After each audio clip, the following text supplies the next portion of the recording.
নমস্কার, কেমন আছেন সবাই? আশা করি সবাই ভালো আছেন, ভালো থাকেন, সুস্থ থাকেন। সবসময় ঠাকুরের কাছে এটাই প্রার্থনা করি। আজকে রান্না করে চলে আসলাম। আজকে দেশি মুরগের মাংস দিয়ে হালকা পাতলা ঝোল হবে।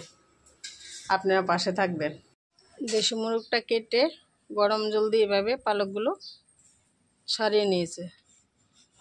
এখন কত সুন্দর করে পালক ছাড়ানো হয়ে গেছে। এখন এটা কেটে নেবে।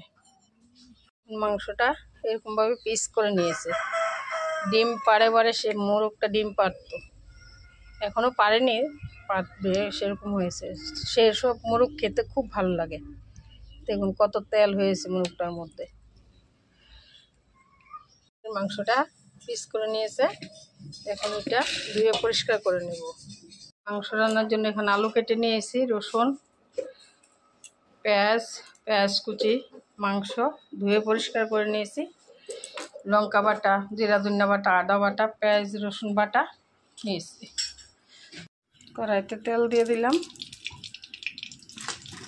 আলুগুলো একটু ভেজে নেব। মাংস আলুগুলো একটু ভেজে নিলেই ভালো হয়, খেতে ভালো লাগে।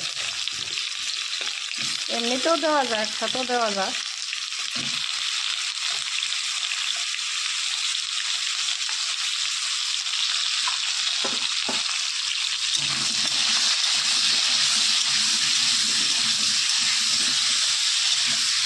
দেখে দেব। এখন কড়াইতে তেল দিয়ে দিলাম।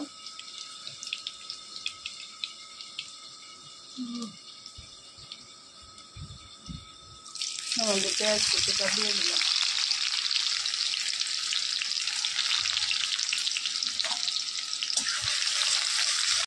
পেঁয়াজটা লাল হয়ে গেছে। এখন মশলাটা মধ্যে দিয়ে দেবো।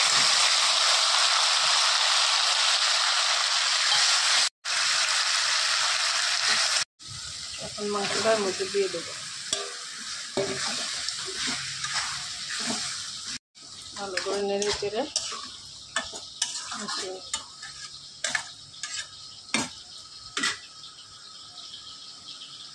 স্বাদ মতো নুন দিয়ে দিলাম।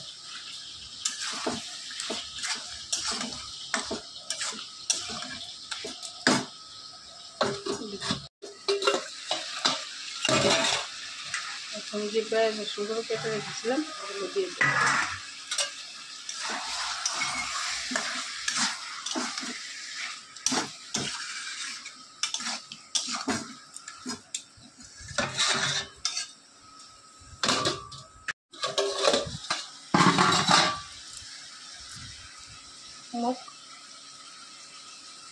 সয়া সস দিয়ে দিলাম।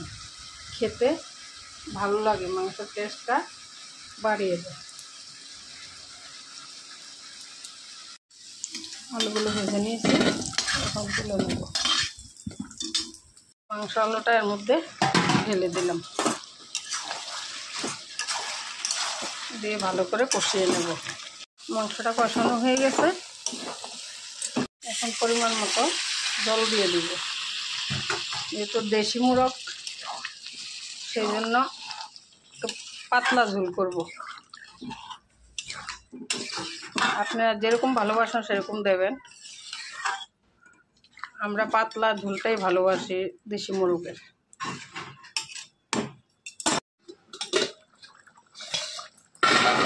মাংসটা হয়ে গেছে।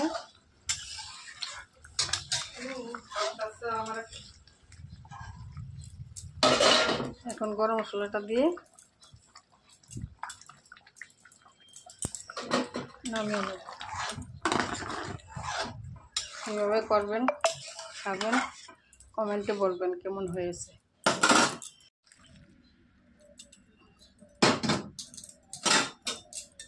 দেখুন কত সুন্দর হয়েছে।